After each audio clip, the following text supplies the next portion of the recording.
이번 영상은 목적어의 이해 단원에 들어가는 영상입니다. overview 같이 읽어보면서 전체적인 내용을 살펴보고 넘어가겠습니다.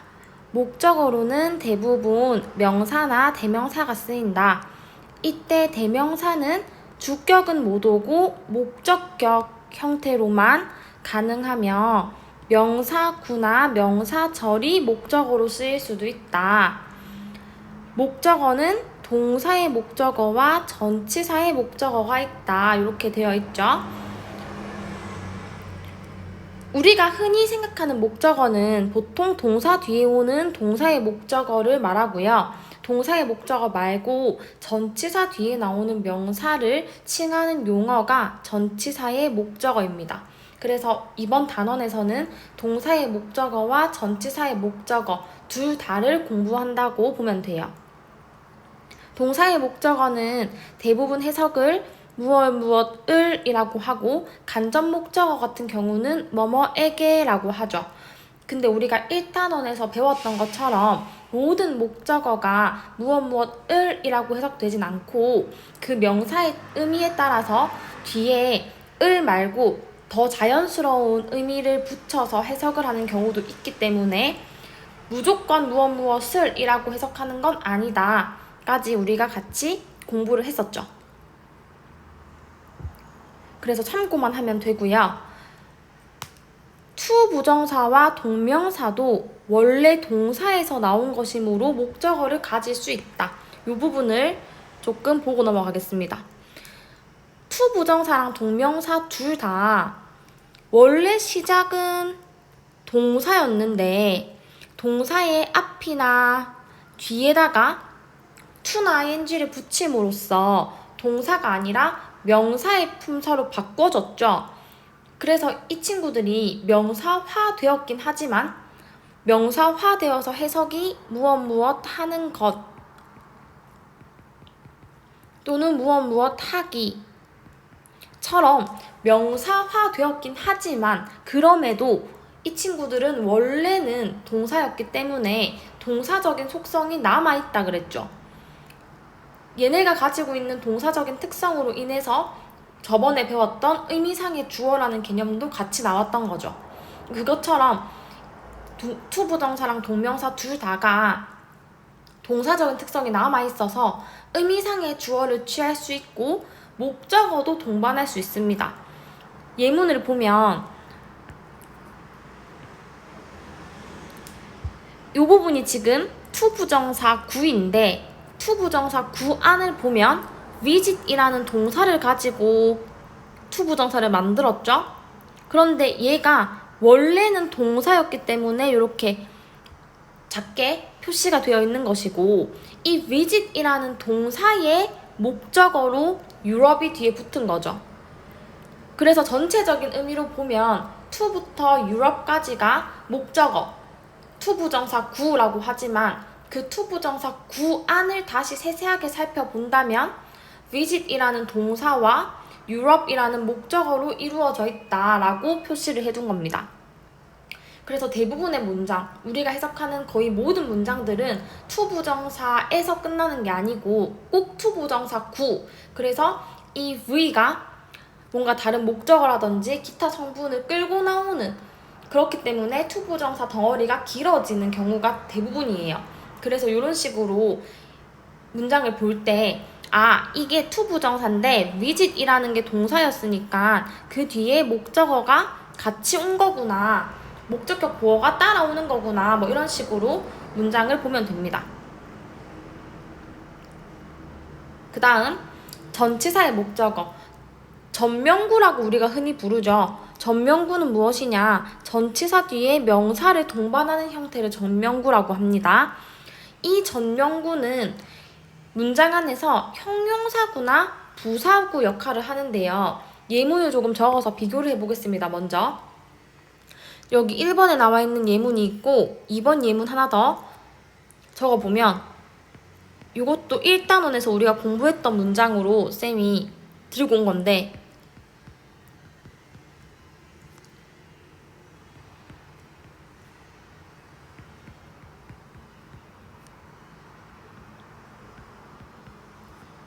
자, 요 문장 기억나죠? 여기에서 이제 전치사구를 각각 찾아보고 어떤 품사로 쓰였는지 비교를 한번 해볼게요. 1번 문장에서 전명구는 여기 있네요. 2번 문장에서 전명구는 여기 이렇게 있네요. 이 상태에서 이 전명구가 어떤 품사를 꾸며주는지를 한번 보겠습니다. 1번 문장 같은 경우는 탁자 위에 있는 내 책은 탁자 위에 있는 그 책은 내 것이다. 이렇게 되죠, 해석이. 탁자 위에 있는 그 책은 요렇게 수식이 들어가고 있어. 그쵸? 근데 the book이라는 애는 명사니까 지금 이 전명구는 명사를 수식해주고 있거든요. 즉 어떤 품사처럼 기능하고 있는 거냐면 형용사처럼 기능하고 있는 거야. 그래서 우리는 on the table 이라는 요 전명구를 전명구라고 하지 않고 형용사구라고 할 수도 있는 거야. 왜냐면 형태는 전명구지만 얘네 형태, 문법적인 형태, 전치사 플러스 명사로 이루어져 있으니까 이거 이름 전명구다. 맞습니다. 그런데 기능적인 거에 초점을 둬볼게요. 얘네가 문장 안에서 하는 기능은 뭐냐? 명사를 꾸며주고 있네? 그럼 기능적으로는 얘는 형용사다. 이것도 맞는 설명이라는 거지. 2번 문장에서 다시 한번 볼게요. 일단 on부터 table까지가 전명구야. 형태상으로 봤다면 전치사 플러스 명사구니까 이거 전치사구야, 전명구야. 맞는 설명이죠. 근데 해석을 해보면 이 문장 안에서 이 전명구가 어떤 기능을 하냐. 걔가 누워있었다. 어디에? 나무로 된 테이블에. 그러면 이 전명구는 뭘 꾸며주고 있나요? 누워있었다를 꾸며주고 있는 거죠. 즉, 뭘 수식한다? 동사를 수식하고 있다.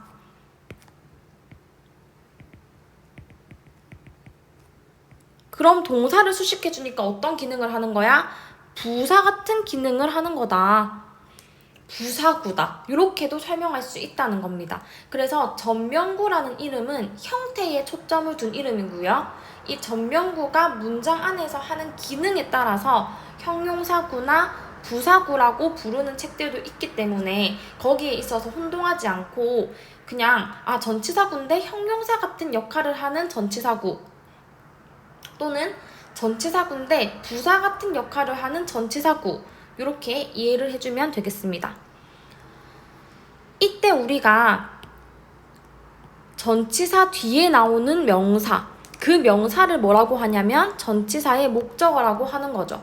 그래서 on이라는 전치사 뒤에 나온 the table 이 부분이 전치사의 목적어가 되는 거고 밑에서도 on 뒤에 나온 wooden table 부분이 전치사의 목적어 부분이 되겠죠. 개념이 그렇게 어렵진 않기 때문에 아마 쉽게 이해가 될 거고 넘어가 보겠습니다. 그래서 우리가 첫 번째로 볼 개념이 투부정사와 동명사, 목적어 개념입니다. 이 개념 같은 경우는 이 책을 하는 친구들에게 이미 과거 문법책에서 몇 번은 봤던 개념일 거라서 쌤이 하나하나 짚어가면서 설명하진 않을 거고 간단하게 어떤 구조로 이루어져 있는지만 보고 넘어갈게요. 주어, 동사, 목적어 이렇게 문장이 흘러갈 때 기본적으로 목적어 자리에는 명사가 들어가죠. 근데 우리 저번 단원에서 배웠던 것처럼 이제 명사라고 해서 단어만 떠올리는 게 아니고 명사의 범위를 확장시켜서 명사구나, 명사절까지도 명사로 취급을 해서 넣을 수 있다는 걸 공부했죠. 똑같이 목적어 자리에도 명사구랑 명사절을 넣을 겁니다. 그 중에서도 명사구를 먼저 넣어보자는 거지. 자, 우리가 주어 파트에서 명사구를 공부할 때는 쉬웠어요. 왜냐면 투부정사랑 동명사 둘 다 해석을 뭐뭐 하는 것은 이라고 했고 어떤 것을 주어 자리에 쓰더라도 아무런 문제가 없었기 때문에 문법적으로 to 부정사를 넣나 동명사를 넣나 내가 마음대로 하고 싶은 대로 하면 됐었어. 근데 지금 우리가 공부할 목적어 파트에서는 그게 아니죠. 목적어 자리에는 to 부정사랑 동명사 아무거나 쓰는 게 아니고 동사가 원하는 애를 써줘야 돼요. 어떤 동사는 to 부정사만 취할 수 있고 어떤 동사는 동명사만 취할 수 있고 어떤 동사는 둘 다 취해도 상관없고 어떤 동사는 둘 다 취할 수 있지만 뭘 쓰냐에 따라 의미가 달라지고 뭐 이런 식으로 동사가 이 to 부정사와 동명사 목적어의 형태를 컨트롤하는 키이기 때문에 동사에 맞춰서 목적어의 형태를 알아둬야 하는 그런 번거로움이 있다는 거죠. 그렇기 때문에 문법적으로 중요한 파트다라고 보는 겁니다. 우리 책에서도 이렇게 칸을 나눠서 to 부정사를 취하는 동사들을 정리해 둔 거고 동명사를 목적어로 취하는 동사들을 정리해 뒀어요.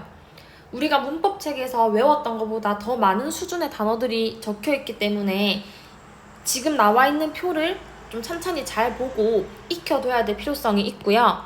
기본적으로 to 부정사는 미래성이 강하고 동명사는 현재성과 과거성이 강해서 여기 정리된 동사들이 각각의 미래성 또는 현재성, 과거성에 맞춰서 들어가 있긴 하지만 굵은 글씨의 동사들은 to 부정사, 동명사의 고유 의미와 잘 맞지 않으므로 특히 주의해서 알아두자 라고 따로 표시를 했을 만큼 이 미래성과 현재성, 과거성으로 잘 이해가 안 되는 동사들이 있어요.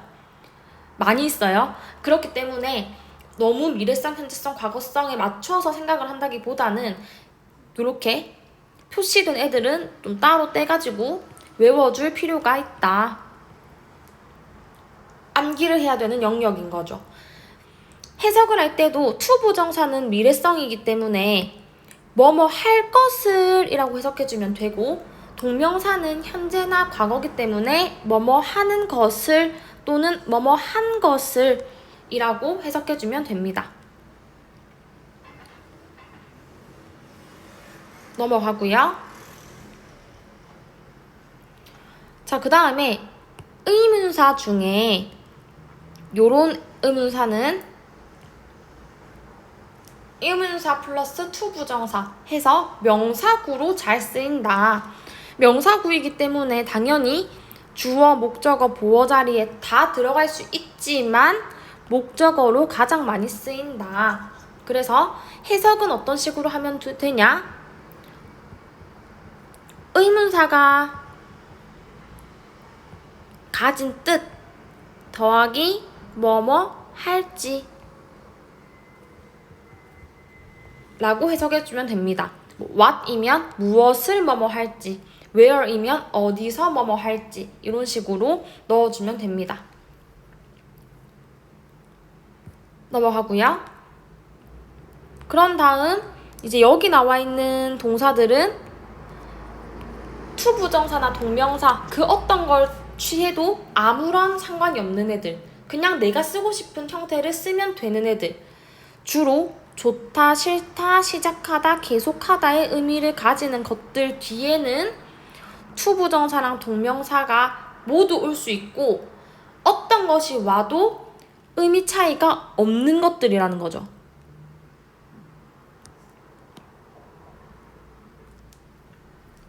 여기 있는 요 친구들이요. 그렇기 때문에 얘네는 정말 우리 입장에서는 고마운 애들이에요. 얘네 뒤에는 to 부정사도 올 수 있고 동명사도 올 수 있고 근데 뭐가 와도 해석은 똑같이 한다. 뭐뭐 하는 것을 좋아한다. 뭐뭐 하는 것을 싫어한다. 뭐뭐 하는 것을 시작한다. 뭐뭐 하는 것을 계속한다. 이런 느낌으로. 자, 근데 문제는 이제 요쪽 애들인 거죠. 여기 나와 있는 remember, forget,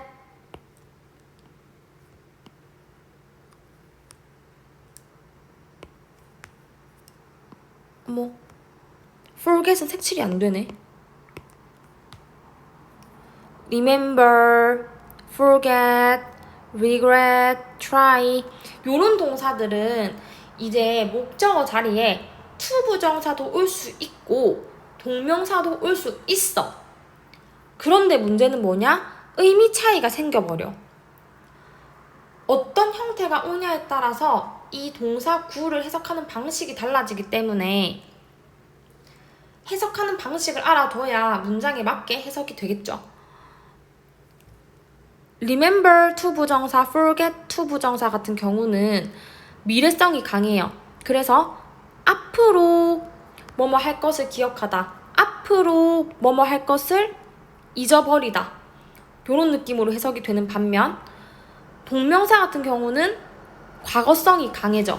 그래서 과거에 뭐뭐 한 것을 기억하다, 과거에 뭐뭐 한 것을 잊어버리다가 되는 거죠. 투부정사가 붙으면 앞으로 할 거를 기억하는 거고, 동명사를 붙으면 과거에 한 거를 기억하는 거고, 완전히 해석하는 것과 전달하는 의미가 달라지기 때문에 요거 잘 기억하고 해석을 해줘야 됩니다.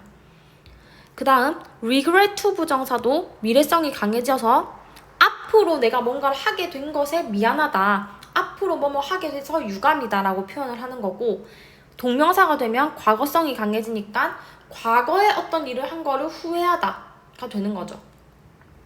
그 다음 try 같은 경우는 투부정사 붙으면 뭔가를 하려고 노력하는 거고요. 동명사가 붙으면 시험 삼아서 한번 해보다 라는 해석이 됩니다.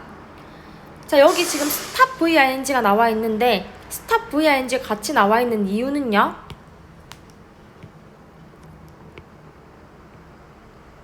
stop이라는 동사는 기본적으로 목적어 자리에 동명사만 취할 수 있습니다. 그런데 우리가 독해를 하다 보면 아주 빈번하게 stop 투부정사라는 덩어리가 눈에 보여. 왜 그런 거지? 동명사만 목적으로 할 수 있는데 왜 stop 뒤에 투부정사가 붙었지? 그 이유는 이때 투부정사는 목적어가 아니라 부사 역할이다. 뭐뭐 하기 위해서 라고 해석이 되는 투부정사의 부사적 용법으로 들어가 있는 거예요. 그래서 목적어가 애초에 아니기 때문에 착각하면 안 됩니다. 헷갈리지 마세요. stop 뒤에는 목적어라면 동명사만 가능합니다. 뭐뭐 하는 것을 멈추다 라고 얘기를 할 때는 동명사만 쓸 수 있는 거야. 근데 우리가 독해를 할 때 보는 stop 뒤에 붙은 투부정사는 목적어가 애초에 아니고 투부정사의 부사적 용법, 뭐뭐 하기 위해서 라는 뜻으로 해석을 한다. 자, 마지막으로 명사절, 목적어 보겠습니다. 일단 명사절이기 때문에 대괄호를 표시를 해주고요. 우리가 주어 파트에서 명사절 공부했던 거랑 거의 유사하고 똑같은 절의 단위가 그때는 주어 자리에 들어갔으니까 뭐뭐 쓴으로 해석을 해주는 거고, 지금은 목적어 자리에 들어갈 거니까 무엇을 이라고 해석을 붙여주는 것만 다르고, 기본적인 개념, 그 명사절이라는 거의 개념은 동일하거든요. 그래서 앞에 파트에서 정리를 잘했던 친구들은 어렵지 않게 이해할 수 있을 겁니다. 자, 읽어보면 일단 명사절 접속사 that, whether, if, 의문사 같은 것들이 명사절을 만들 수 있죠. 우리 if 같은 경우는 주어절을 이끌지 못한다 라고 해서 주어 파트에서는 if 절이 주어 자리에 들어간 거를 못 봤지만 이제는 목적어 자리에 공부를 하는 거라서 목적어 자리에는 if 절 넣을 수 있습니다. 그때는 whether이랑 마찬가지로 뭐뭐인지 아닌지 라고 해석을 하는 if인 거죠. 자, 요 중에서 의문사 명사절은 의문문에서의 어순과 다른 것을 주의해야 한다. 자, 요것은 무슨 말이냐? 지금 여기서 말하는 의문사 명사절이라는 말은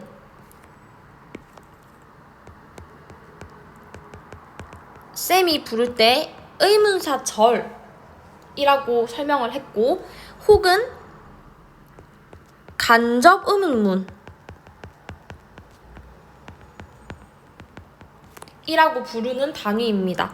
의문사절이나 간접 의문문이나 둘 다 똑같은 건데 그냥 용어가 다를 뿐이에요. 우리가 진짜로 그 물음표를 써가지고 만드는 문장을 의문문이라고 하는데, 거기서의 어수는 의문사를 제일 먼저 쓰고 의문문 만들 때는 동사를 쓰고 주어를 쓰죠. 근데 이게 의문사 절의 개념으로 오면 여긴 이렇게 해서 이렇게 물음표 붙이는 그거 말하는 거죠. 근데 그게 이제 의문사 절, 명사 절의 개념으로 오면 의문사를 쓰고 주어를 쓰고 동사를 쓰니까 어순이 다르다. 그러니까 주의를 해라 라는 이야기를 하는 거예요.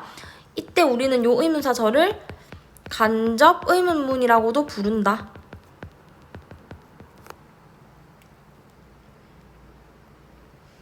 그래서 어순이 다른 것에 주의해라는 말은 그 얘기를 하는 것이고, 주절이 요렇게 생겼을 때는 do you think, believe, say 요렇게 think, believe, say 같은 동사들이 쓰였을 때는 의문사가 문장 맨 앞에 온다. 요거까지 같이 봐두면 좋겠죠. 자, 목적어절을 이끄는 that은 흔히 생략된다. 그래서 우리가 주어, 동사 이런 식의 패턴을 보면 사실은 그게 요렇게 대괄호 묶여서 여기는 이 문장의 목적어 자리였던 것이고 여기에 접속사 that이 생략되어 있는 구조가 많다는 거야. 왜 생략이 돼? 주어 자리에 들어가 있는 that절에서의 that은 생략이 가능하거든요. 그리고 동사 요런 애들 뒤에는 whether, if 절이 목적어로 자주 등장한다 라는 개념인 거고요. 여기 나와 있는 when, where, how, why 같은 경우는 우리가 앞에서 뭐라 배웠냐? 의문, 부사라고 배웠던 개념이야. 왜 부사야?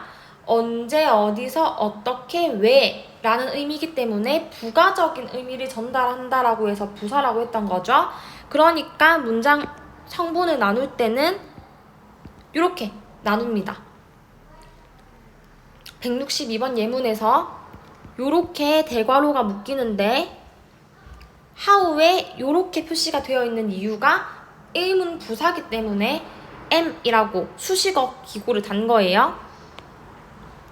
자, 그 다음 요 부분이 지금 오늘 하는 개념 중에서 제일 중요한 개념인데 how가 단독으로 쓰이면 어떻게라고 해석을 해주지만 how 뒤에 형용사나 부사가 붙거나 how 뒤에 much나 many가 붙어 있으면 그때 how는 얼마나가 됩니다. 해석이 얼마나.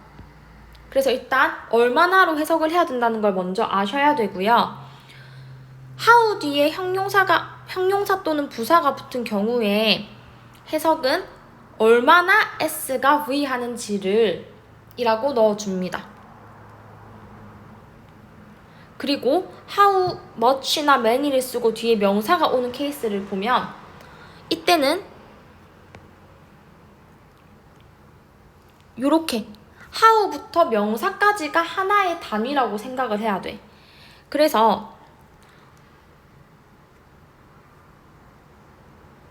how부터 명사까지 뒤에 주어 동사가 온 경우라면 그때는 이 how부터 명사까지가 문장에서 의문사이자 목적어 역할을 해주는 거고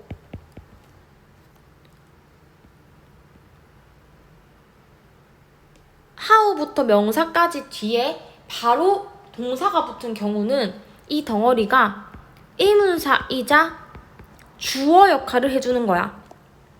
마치 우리가 1단원에서 공부했던 what, which, who 요런 의문 대명사처럼 예문을 들어가지고 설명을 해야 조금 더 직관적으로 이해할 수 있으니까 예문을 적어볼게요.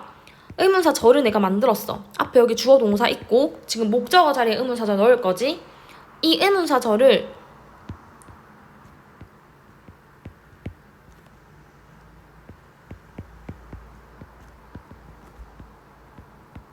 이렇게 만들었다 쳐. 그럼 여기서는 주어, 동사, 그리고 how부터 명사까지가 한 덩어리인데 얘가 목적어를 겸용한다 이거죠. 겸한다. 의문사이자 목적어다. 그래서 해석을 어떻게 해? 얼마나 많은 책을 내가 읽었는지 이렇게 해석을 하는 거죠. 근데 만약 여기 목적어 자리에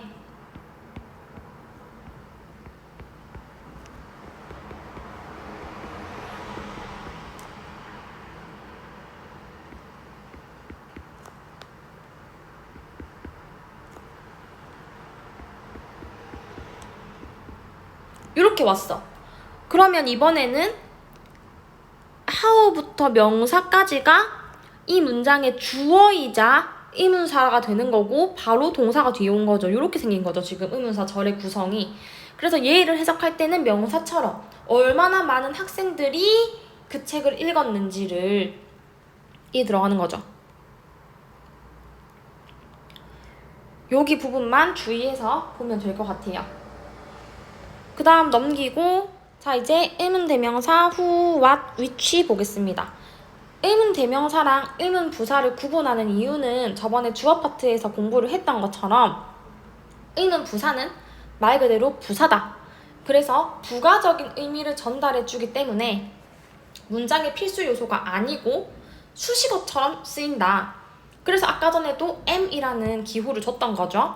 그리고 걔네에 상관없이 뒤에는 주어, 동사, 목적어 등등등의 문장이 온전하게 올 것이다.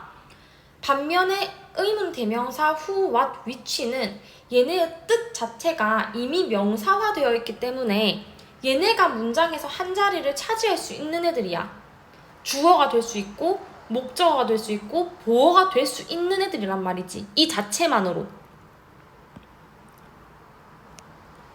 그래서 이런 설명이 붙은 거죠. 의문대명사는 명사절에서 주어, 목적어, 보어로 쓰인다. 얘네 자체가 그런 역할로 쓸 수 있다는 거야. 왜? 얘네 뜻이 이미 명사 같으니까. 그래서 주어가 될 수도 있고 목적어가 될 수도 있고 보어가 될 수 있는 거야. 이 친구들이 의문사이자 주어가 되는 거고 의문사이자 목적어처럼 쓰이는 거고 의문사이자 보어처럼 쓰이는 거지. 의문사이자 주어가 왔으니까 뒤에 바로 동사가 붙은 거고 얘네가 해석이 의문사이자 주어기 때문에 주어처럼 해석해주는 거야. 누가, 무엇이, 어느 쪽이 이런 식으로. 밑에 예시는 의문사이자 목적어기 때문에 뒤에는 주어 동사를 붙이는 거고 목적어는 앞으로 빠졌으니까 해석은 얘네를 목적어처럼 누구를, 무엇을, 어느 쪽을 이라고 해주는 거죠. 그리고 여기 마지막 경우 같은 경우는 의문사이자 보어니까 뒤에는 주어 동사를 취하는 것이고 마치 얘를 보어처럼 주어가 누구, 무엇, 어느 것인지 이런 식으로 해석이 된다는 거지. 그래서 의문부사랑 의문대명사는 걔네가 가지고 있는 뜻 차이 때문에 문법적으로 기능이 달라져서 뒤에 나오는 어순 패턴이 조금 다르구나 라고 알고 있으면 되고 주어에서 공부했던 거랑 크게 다르지 않아서 예문 보면서 적용해보면 이해하기 괜찮을 겁니다. 하다가 모르겠으면 따로 쌤한테 질문을 하세요. 자 그리고 whose, what, which는 명사를 수식하는 형용사로도 쓰인다. 요것도 이미 주어에서 한번 언급했던 거죠. 의문, 형용사라고 하는 애들인 거고 여기 뒤에 명사가 붙는 거죠. 요렇게 해석을 해줄 때 수식해주는 것처럼 해석을 해서 뭐 누구의 아니면 어떤 뭐 어느 이런 식으로 해석이 들어가는 거고 의문 형용사부터 명사까지가 한 덩어리로 기능을 한다. 그래서 여기 뒤에 이제 뭐 주어 동사 이렇게 오거나 아니면 바로 동사 오거나 이런 식의 패턴으로 쓰이는 애들이다 까지 공부를 했었습니다. 그러면 오늘 할 것까지는 다 했고 이제 문장 연습하면서 개념을 좀 더 익혀보겠습니다.